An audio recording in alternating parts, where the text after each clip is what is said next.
as sports fans, we're kind of stupid. Let's be real.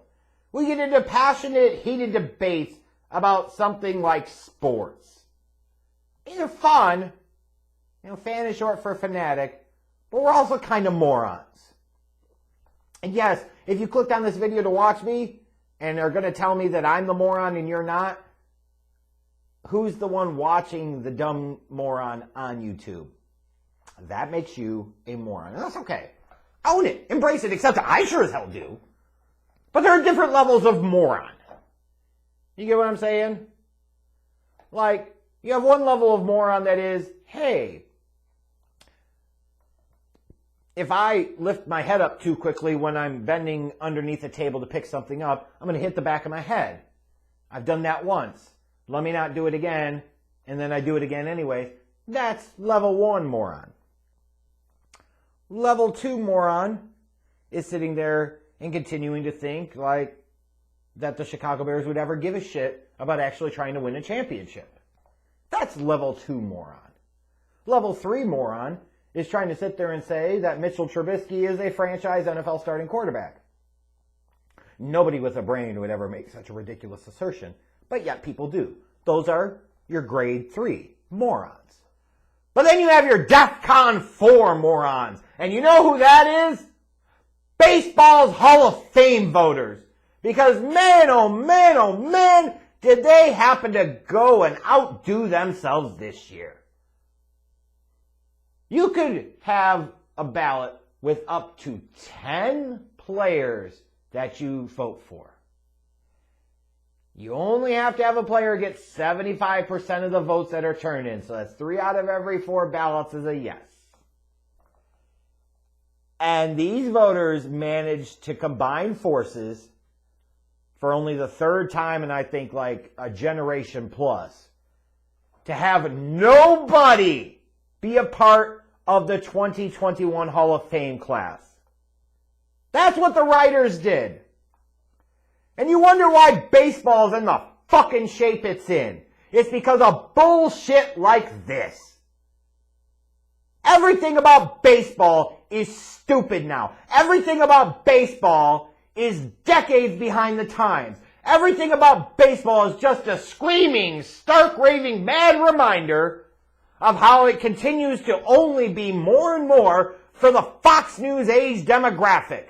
The 65 and up folks, because who in the fuck else, with all of their mental and physical faculties, would give 2 shits about this sorry-ass game, sorry-ass league, and the sorry-ass people involved with running it, and in this case, voting for the Hall of Fame candidates for it.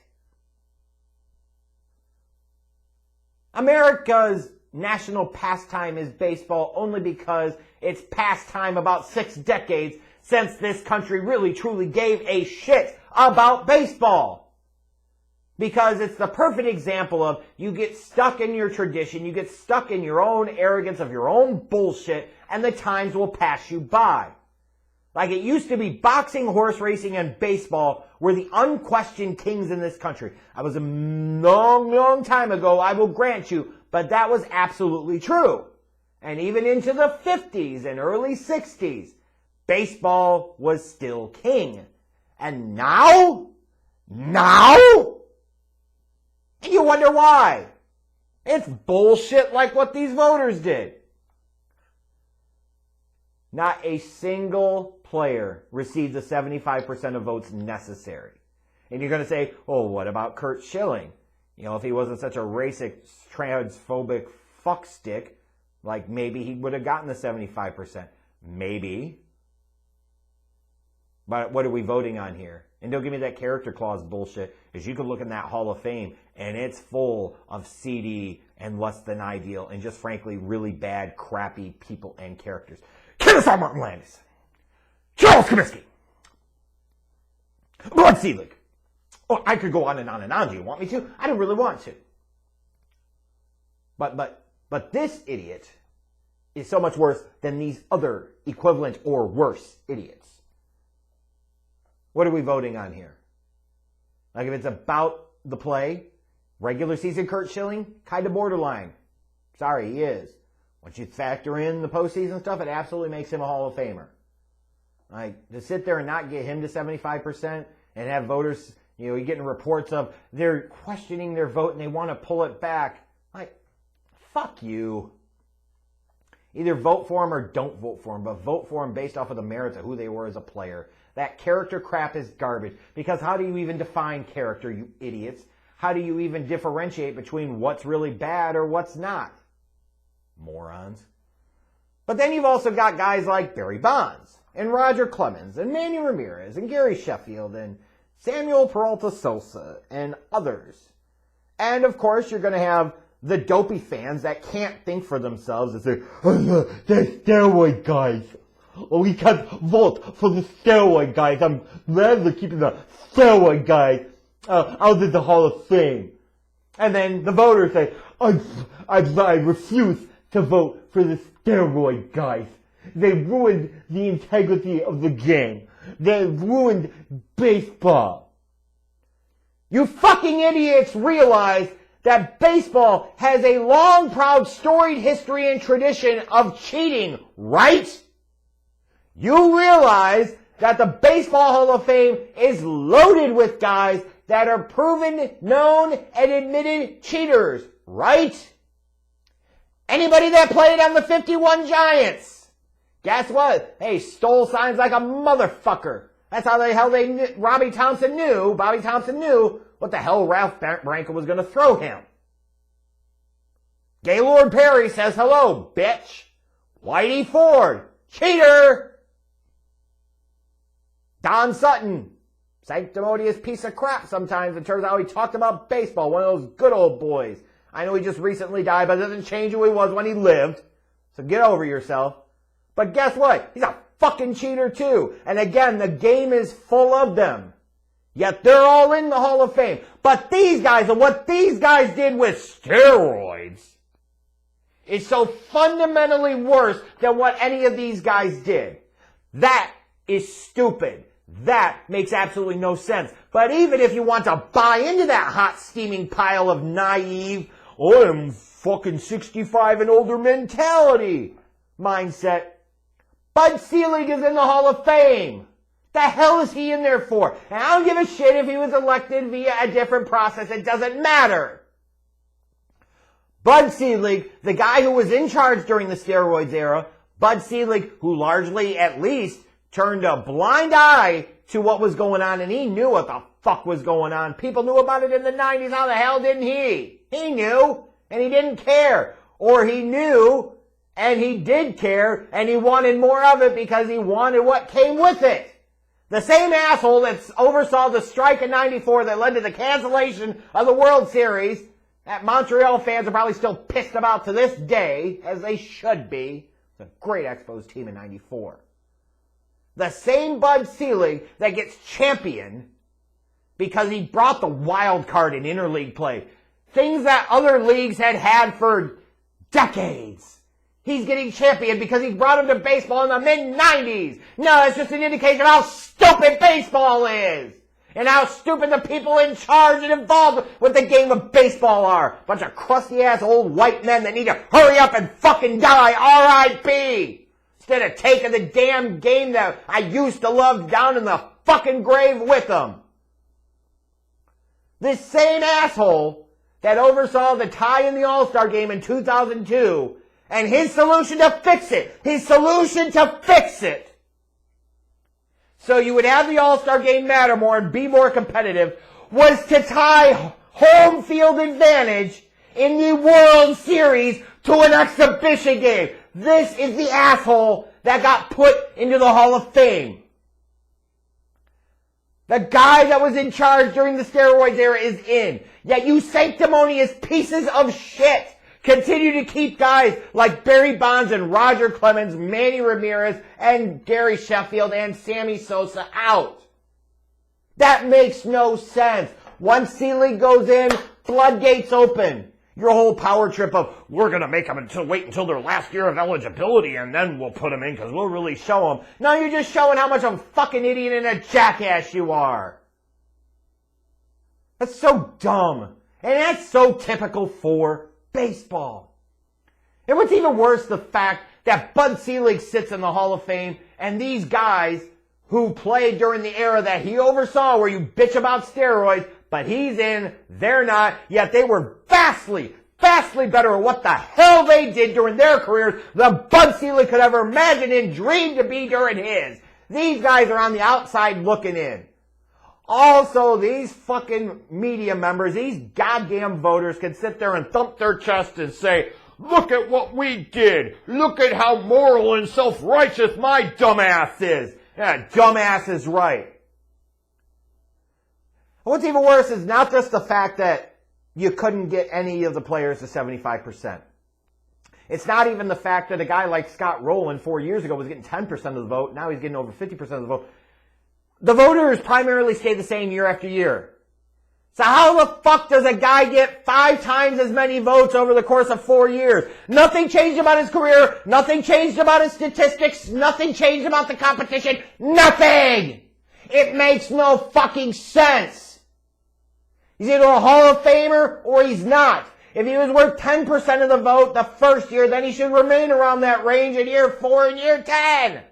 Not sit there and have this huge shoot up the board, and then in another year or two he gets in. That's stupid. Because the Baseball Hall of Fame voters are stupid. Because the Baseball Hall of Fame process is stupid. Because Major League Baseball is stupid. But you had 14 voters. 14 voters. With all the names, 20 plus names, isn't it? That's on the ballot. You had 14 voters that didn't vote for a single player. Some of these guys waiting years, if not decades, to get this opportunity. And they decide to just flex their muscle and show their stuff and impact positive change in the process by voting for no one! Who the fuck thinks that's a good idea? Who does that? And then being proud of not voting for anyone.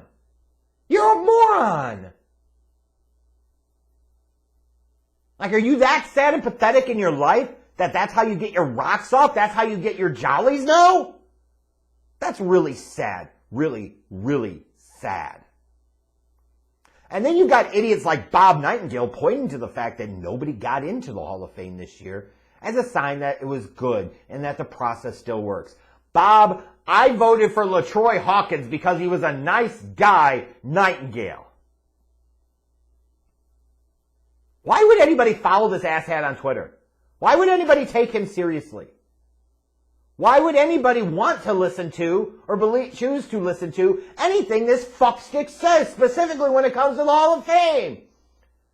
The fact that all the players in all the years of all the history of Major League Baseball, and you couldn't find one to put in the goddamn Hall of Fame in 2021 is not a sign that your process is working. It's a sign that your process is fucking stupid and the people involved with it are stupid. That's what it's a sign of. When you can vote for LaTroy Hawkins because he's a nice guy and nobody else is going to vote for him, what the hell does that say about your process, Nightingale, you Knighton numbskull? Fucking idiot. What an idiot. These guys sitting there getting on their sanctimonious high horse about, I'm not going to put the roid guys in. I've just explained how stupid that is. And I hate to even bring it up because he just recently passed and he's one of the heroes of my life. But let's be real here. Hank Aaron would talk about his use of greenies back in his day in the 50s, 60s, and 70s. Amphetamines. Speed! So, what's a performance enhancer? It could be shit you shoot into your ass. It could be stuff that you ingest. It could be stuff that you shoot into your arms. It could be any number of things. Put up your nose, booger sugar style, whatever the fuck. So who the hell are these freaking Hall of Fame Nazis to sit there and say, this meets the standard and this does not? You start taking everybody out that used greenies or used any other number of legal or borderline or flat out illegal competitive advantages over the years. All the people that have acknowledged or admitted that they stole signs. All these guys, they did all these numbers of things. Are you going to take them out? Are you going to take out the players from back in the day when the game was segregated? Because you could argue they were cheating their way into the Hall of Fame because they weren't playing against all the great players of the time. Like, fuck. Baseball has a problem.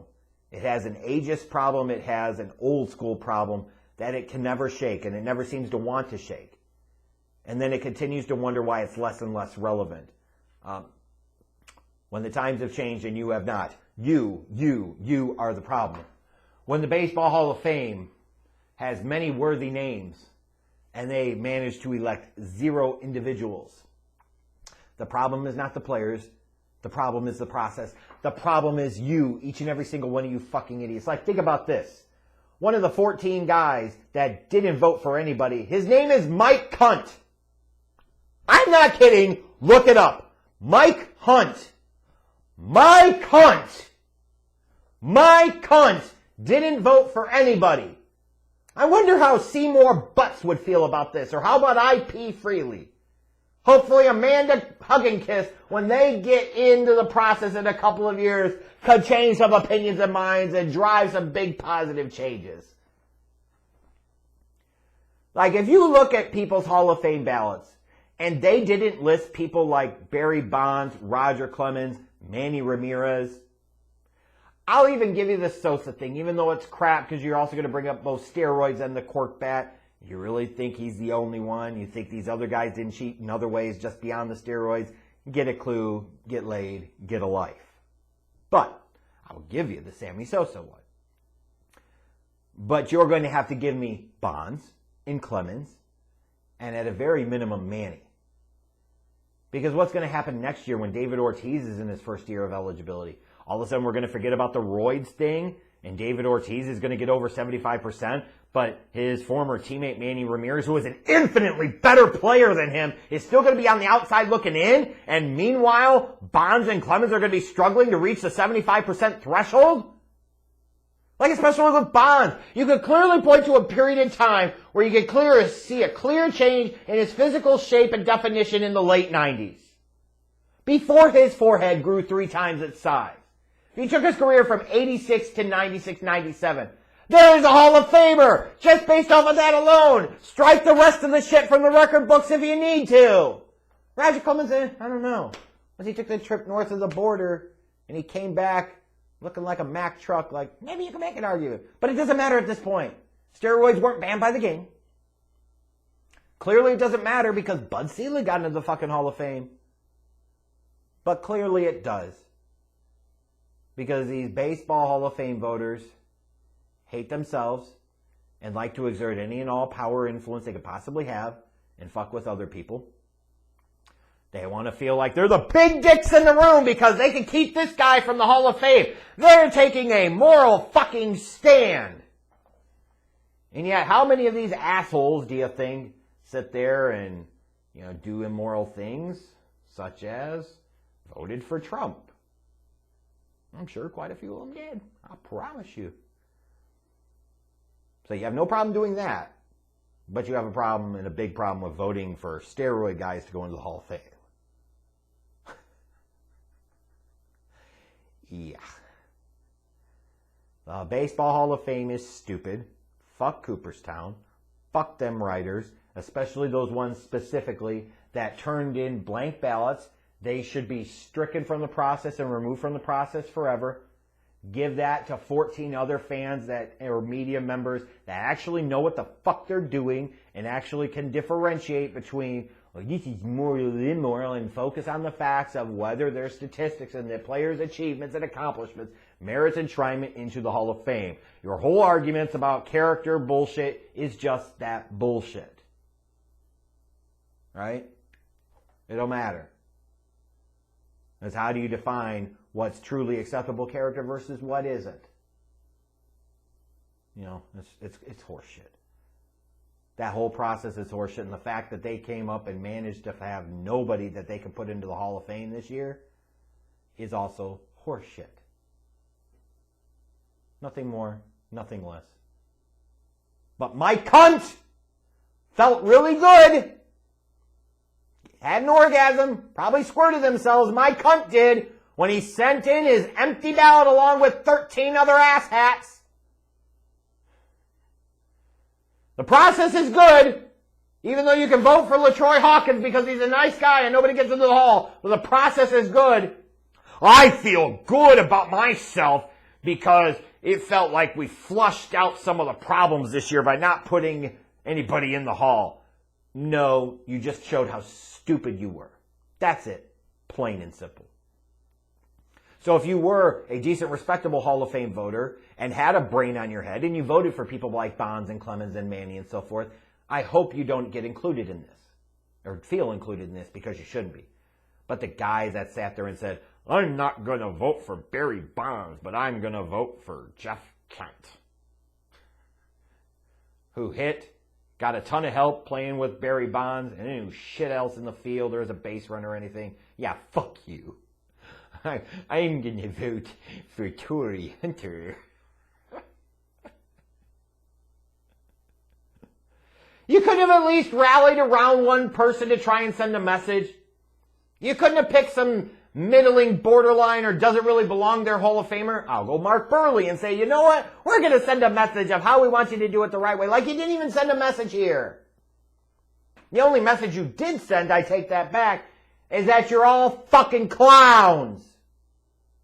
And every single one of you that helped contribute to the delinquency of this process deserves every bit of the shit that you're gonna get that you ultimately will ignore and don't give a crap about. Because you can thump your chest and sit on your high mountain and say, by God, I am the overseer, the gatekeeper for the Baseball Hall of Fame. And that's better than sex with a woman with my penis. Yeah!